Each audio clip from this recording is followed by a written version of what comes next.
Have you ever wondered what it would feel like to stride into any situation with a confidence so deep it radiates from your very soul, not because of fleeting accolades or superficial charm, but because you've cultivated an unshakable inner strength?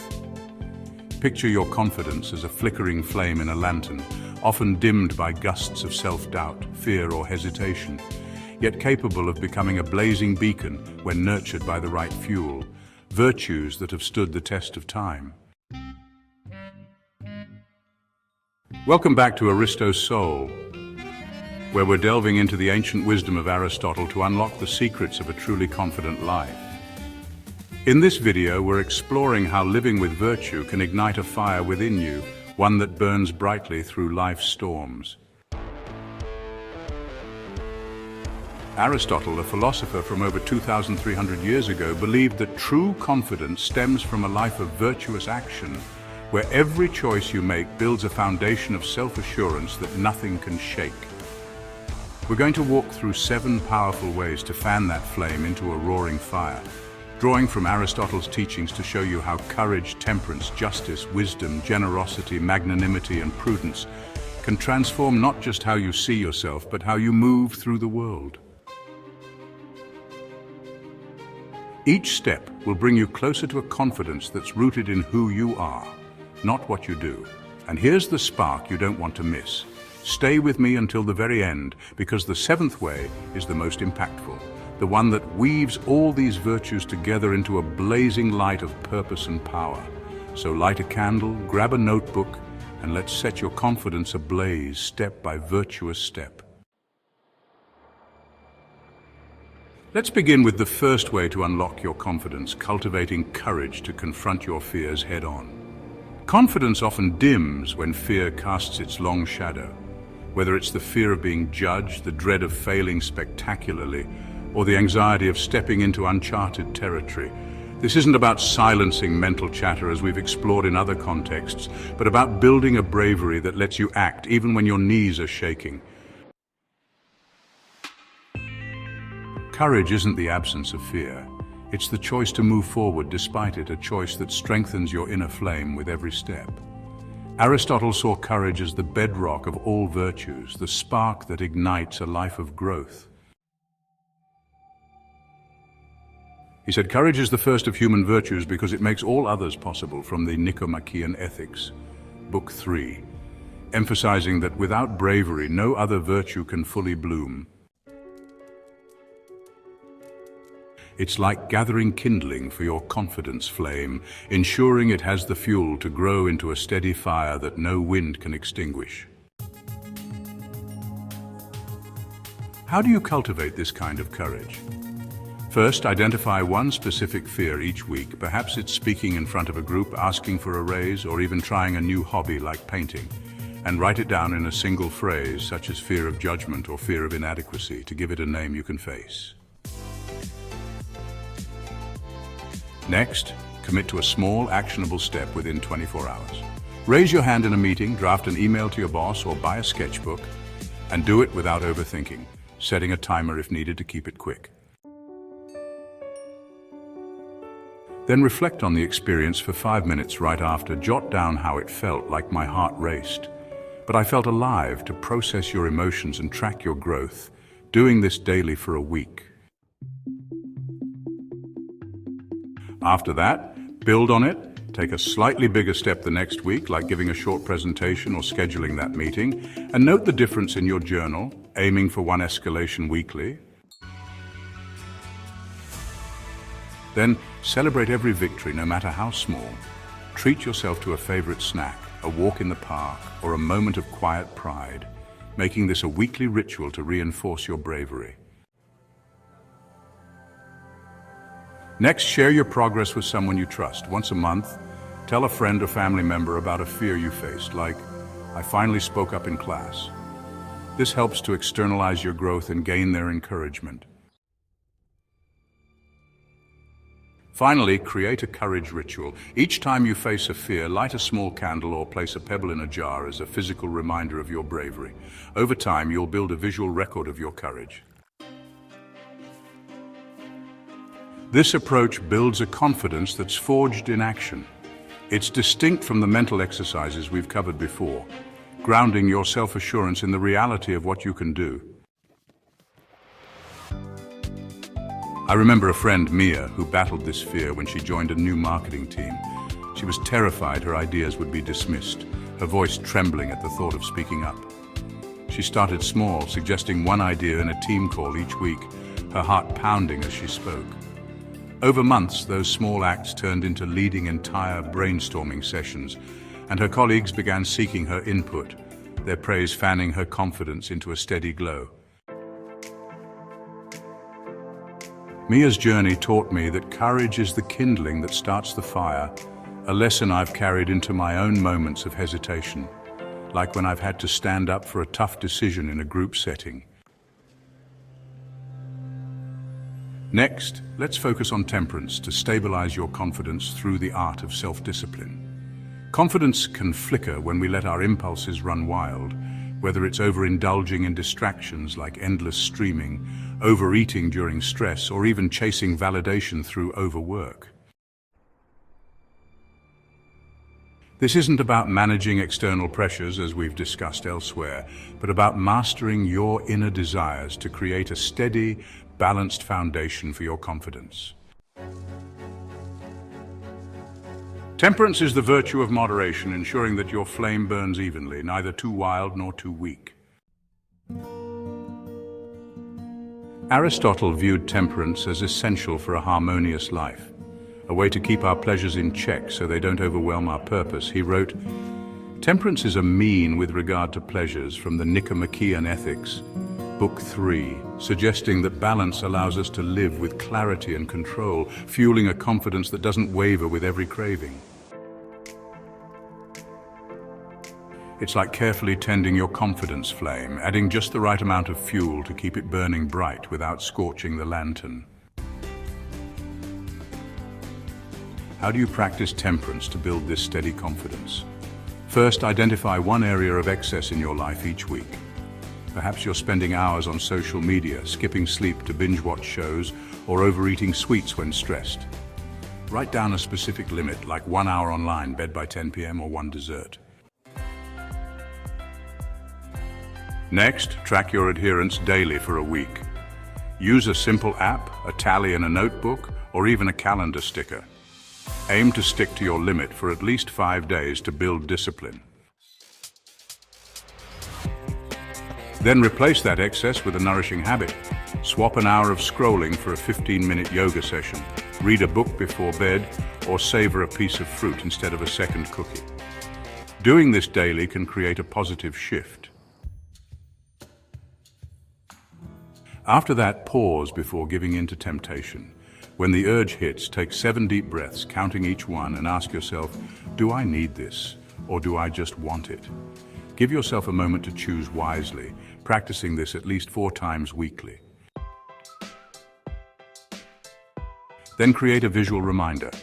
Place a small object, like a stone or a bracelet, on your desk or wrist. Touch it whenever you're tempted to remind yourself of your goal, using this cue daily to stay mindful. Next, reflect on your progress weekly. Spend 10 minutes each Sunday writing about how temperance has affected your confidence. Note moments like, I felt more in control at work, to see the connection over time. Finally, reward your consistency. Once a month, celebrate your discipline with a meaningful treat like a nature hike or a new book to honor your growth and keep the habit alive. This disciplined approach builds a confidence that's rooted in self-mastery, offering a fresh perspective on inner strength. A friend, Ethan, struggled with this when his late-night gaming habit left him drained and irritable. He set a 9 p.m. cutoff, tracked his progress with a calendar, and replaced gaming with a 20-minute evening walk, breathing deeply to resist the urge to play. Over weeks, his energy returned, and he felt a newfound confidence in his ability to lead his days, sharing his success with me over a coffee chat. Ethan's transformation taught me that temperance is the steady hand that keeps the flame burning evenly, a principle I've applied in my own life during times when I've been tempted to overcommit or overindulge, like saying no to extra projects to protect my focus. Now let's explore justice to elevate your confidence through the practice of fairness and integrity. Confidence can waver when we feel disconnected from others, when our actions don't align with our values, or when we sense we've wronged someone, even unintentionally. This isn't about leading others justly, as we've touched on before, but about cultivating a personal sense of fairness that reflects back on how you see yourself, building a confidence that glows from within. Justice for Aristotle was the virtue of giving each person their due, ensuring that our interactions are marked by fairness and respect, which in turn strengthens our self-worth. He said, justice is the complete virtue because it is the practice of complete virtue toward others. From the Nicomachean Ethics, Book 5, highlighting how acting justly not only benefits those around us, but also fortifies our own character, creating a confidence that shines outward. It's like a warm golden light in your lantern, radiating a self-assurance that others can feel. How do you embody justice to build this kind of confidence? First, choose one relationship each week to focus on, maybe a coworker, a friend, or a family member, and identify one way you can be fairer, such as sharing credit for a project, listening more attentively, or righting a past wrong. Write it down as a goal, like give Anna credit for her idea. Next, act on it within 48 hours. Send that email acknowledging their contribution. Spend 10 minutes truly hearing their perspective. Or offer a heartfelt apology for a past oversight, making your actions specific and sincere. Then, check in with yourself daily for a week. Spend 3 minutes each evening reflecting on how your act of justice felt, noting emotions like I felt lighter or I stood taller, to internalize the impact on your confidence. After that, seek feedback to deepen your practice. Once a month, ask that person, have I been fair to you lately? Listen openly to their response, whether it's praise or a suggestion, to refine your approach over time. Next, broaden your scope. Extend this fairness to a new person each month, like a neighbor or a stranger, perhaps by offering help without expecting anything in return, such as carrying groceries or donating to a cause, to expand your sense of justice. Then journal about your journey monthly. Spend 15 minutes writing about how practicing justice has shaped your confidence, noting moments like I feel more respected because I respect others, to see the long-term effect.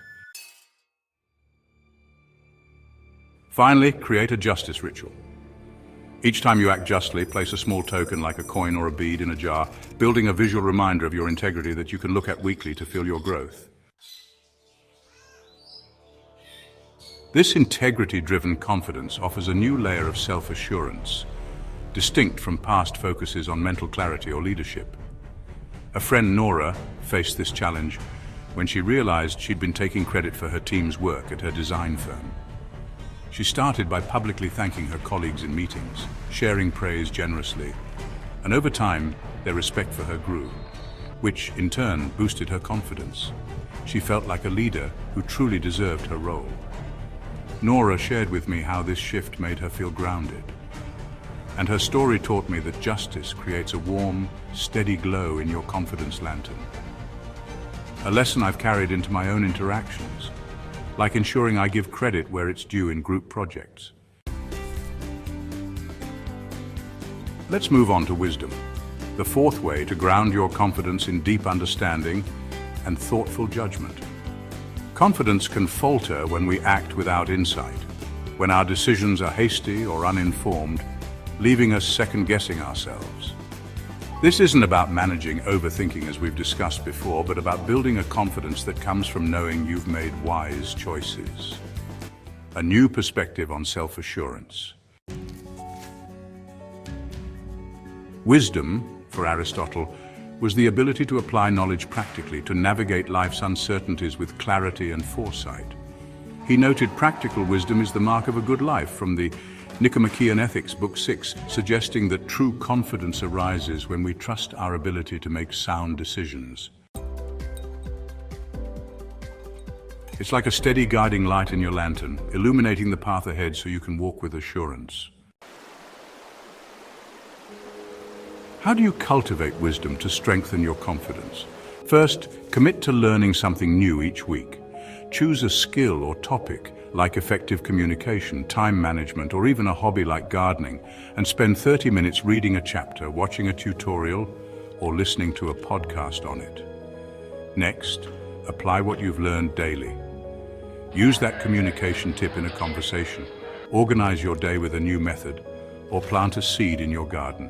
Do this for a week to see how it works in practice. Then, reflect on the experience nightly. Spend 5 minutes writing about what you learned, like asking open questions made me feel more engaged.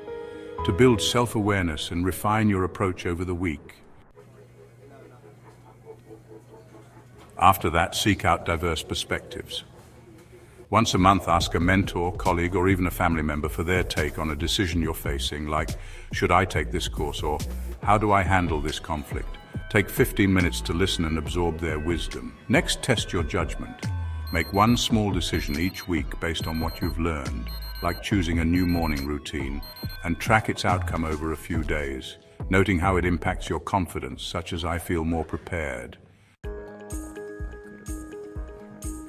Then share your insights. Once a month, teach someone else what you've learned, like, say, explaining a time management trick to a friend. This will solidify your understanding and boost your confidence through helping others. Finally, review your growth quarterly. Spend 20 minutes reflecting on how wisdom has shaped your decisions. Writing down moments like I trusted myself to say no, to see how it's built your confidence over time. This knowledge-driven confidence offers a fresh angle on self-assurance, rooted in understanding rather than just action. A friend, Leo, discovered this when he decided to learn negotiation skills to boost his confidence at work. He read a book, practiced daily by negotiating small deals, reflected on what worked, and sought advice from a mentor, eventually securing a better contract for his team. Leo's success, he glowed with pride when he told me about it, showed me that wisdom is the steady light that keeps your confidence lantern glowing. It's a practice I've embraced in my own life when I've needed to make tough choices, like deciding on a new direction for a personal project. And here we are. If you're enjoying this journey so far, please hit that like button and subscribe. It means the world to me to keep bringing you these lessons, and I'd love to have you along for more. Let's keep going. Now let's turn to generosity, the fifth way to elevate your confidence by giving to others with an open heart. Confidence can dim when we turn inward, focusing too much on our own needs or insecurities. But giving to others can lift us up, creating a sense of abundance within. This isn't about flourishing through giving, as we've explored elsewhere, but about how generosity builds a confidence that comes from knowing you have something valuable to offer. A new dimension of self-worth. Aristotle saw generosity as a mark of a noble soul, a virtue that reflects our inner richness and earns us respect, not for what we give, but for the spirit behind it.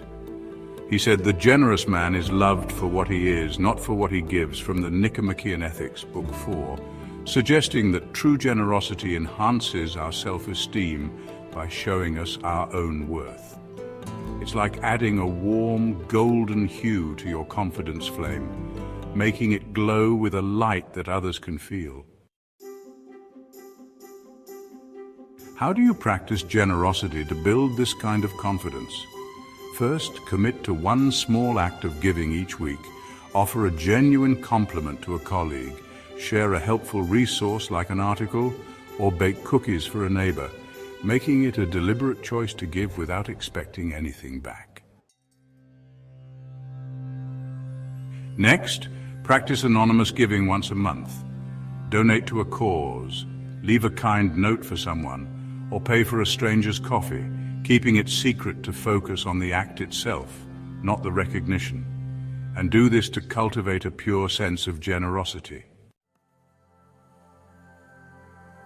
Then, track your feelings daily for a week after each act. Spend 3 minutes writing about how giving made you feel, like I felt connected or I felt proud, to see how it boosts your confidence over time. After that, increase your giving gradually. Once a month, give something more significant, like your time by volunteering at a local shelter for 2 hours, or a small financial donation to a charity you care about, to deepen your practice and expand your sense of abundance. Next, reflect on the impact. Each week, spend 10 minutes thinking about how your giving affected others, like my compliment made her smile, and how it reflected back on your confidence, noting moments like I feel more secure in myself. Then, share your experience. Once a month, tell a friend or family member about a giving act, like I helped a coworker with a project, and ask how they've experienced generosity. This creates a dialogue that reinforces your growth. Finally, create a generosity ritual. Each time you give, light a small candle or add a note to a gratitude jar. This builds a visual reminder of your open heart that you can look at weekly to feel your confidence grow. This outward-focused confidence offers a unique boost, distinct from past inward practices. A friend, Clara, found this when she started mentoring a junior colleague at her tech company. She gave her time weekly, sharing tips and encouragement, often anonymously leaving resources on her desk. Over months, her mentee's growth reflected back on Clara, who told me she felt a newfound confidence in her own abilities, knowing she had something valuable to offer. Clara's story taught me that generosity adds a warm, radiant hue to your confidence flame. A lesson I've applied in my own life by giving more freely, like offering my time to help a friend through a tough moment. Let's move to magnanimity, the sixth way to unlock your confidence by embracing a greatness of spirit that dares to dream big.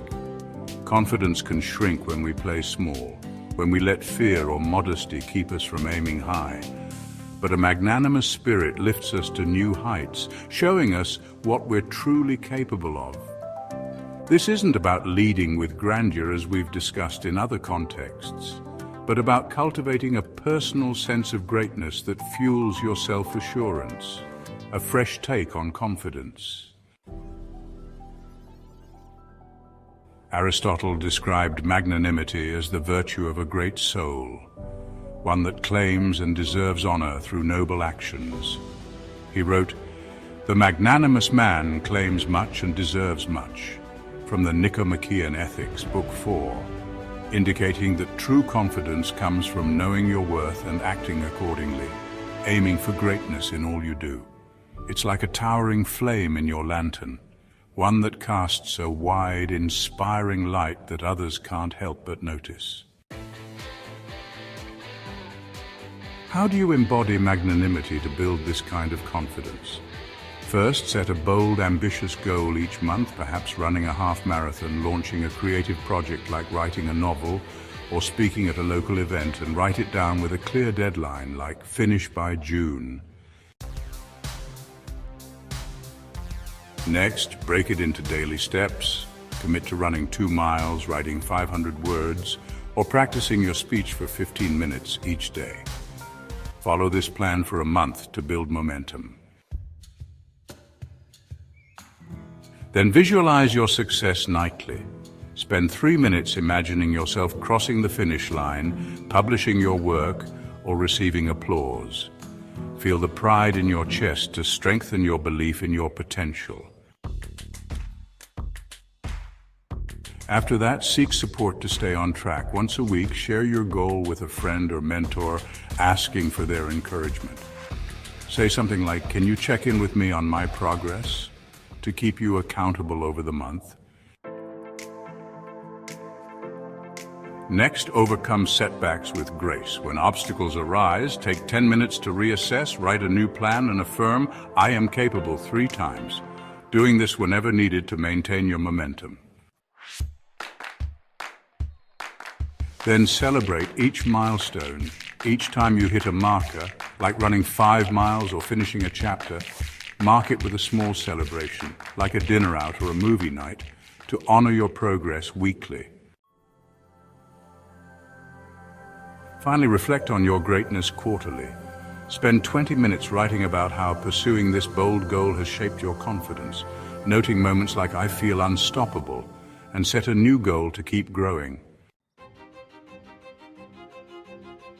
This expansive confidence, rooted in a great spirit, offers a new dimension of self-assurance. A friend, Hassan, embraced this when he decided to run a marathon despite never running more than a mile. He set daily training goals, visualized crossing the finish line, sought encouragement from friends, and celebrated each new distance. When he finished the race, his confidence soared. He told me he felt like he could do anything. Hassan's triumph taught me that magnanimity creates a towering flame of confidence, a lesson I've applied in my own life when I've set big goals, like planning a challenging cross-country trip, pushing me to believe in my own greatness. Wow, you've stayed with me this long. Thank you so much for sticking around. It means the world to me that you're here, diving deep into Aristotle's wisdom to unlock your confidence.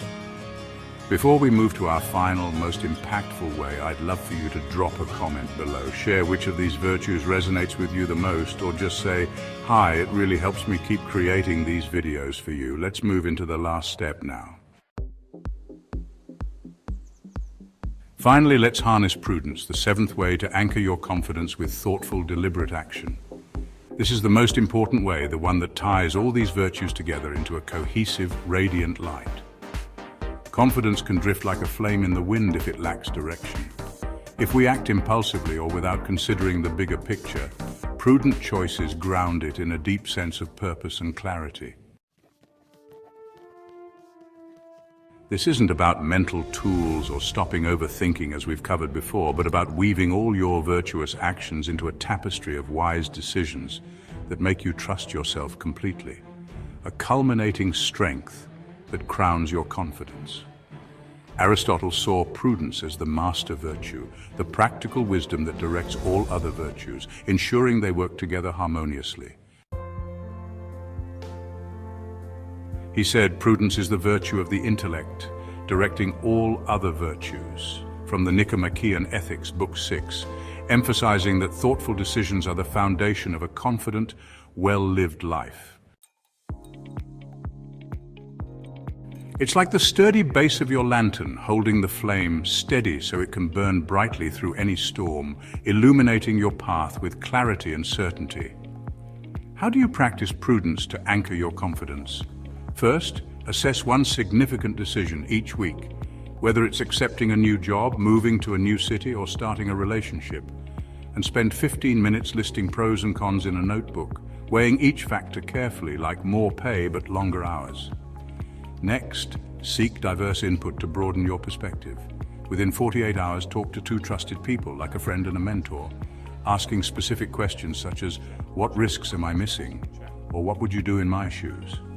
Taking 20 minutes to listen deeply to their advice. Then act decisively but thoughtfully. Make your choice within a week, setting a deadline, and write down your final decision with a brief rationale. Like, "I chose this because it aligns with my values," to affirm your reasoning. After that, track the outcome daily for a week. Spend 5 minutes each evening noting how the decision feels, like "I feel secure in my choice," or "I'm noticing some challenges," to learn from the experience in real time. Next, review and adjust monthly. Spend 20 minutes reflecting on the results of your decisions over the past month, writing about what worked and what didn't, like "I should have asked more questions," and use this to inform your next choice, refining your prudence over time. Then, plan ahead with intention. Set a quarterly goal that requires careful thought, like improving your health or saving for a big purchase, and break it into weekly steps, such as exercise 3 times or save $50. Following this plan diligently will help build confidence in your foresight. Next, teach your process to others. Once a month, share your decision-making approach with a friend or colleague, like, "Here's how I weighed my options." Spend 15 minutes explaining your method, which reinforces your own understanding and boosts your confidence through teaching. Finally, celebrate your prudent growth annually. Mark a year of wise choices with a meaningful reward, like a weekend getaway or a special dinner, and spend 30 minutes reflecting on how prudence has transformed your confidence. Write down moments like "I trust myself to handle anything." This action-oriented confidence, guided by wisdom, brings all the virtues together into a unified strength. I once applied this myself when I faced a major decision about relocating to a new city, a choice that felt overwhelming. I listed pros and cons, sought advice from a close friend and my sister, and made the decision within a week to move, writing down my reasoning. It's a fresh start I need. I tracked how I felt daily, nervous at first, then relieved, and reviewed the outcome after a month, realizing I'd underestimated some costs but felt stronger for it.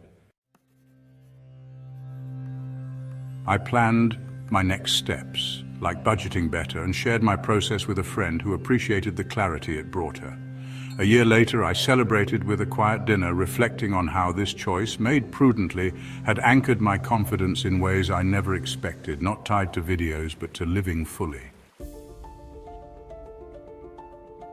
A friend, Sophia, used this approach when deciding to start her own business. She weighed the risks, sought advice from a mentor, acted within a week, and reviewed her progress monthly, adjusting her strategy as needed.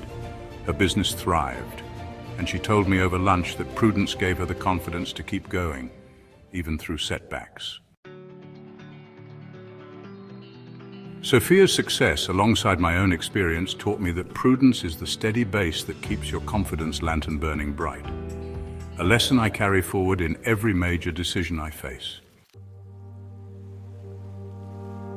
Now let's bring it all together and close this journey with a moment of reflection. Overthinking, self-doubt, and hesitation can dim your confidence flame, threatening to snuff it out in the winds of life's challenges. But Aristotle's timeless virtues offer 7 powerful ways to ignite and sustain it, creating a light that shines through any storm.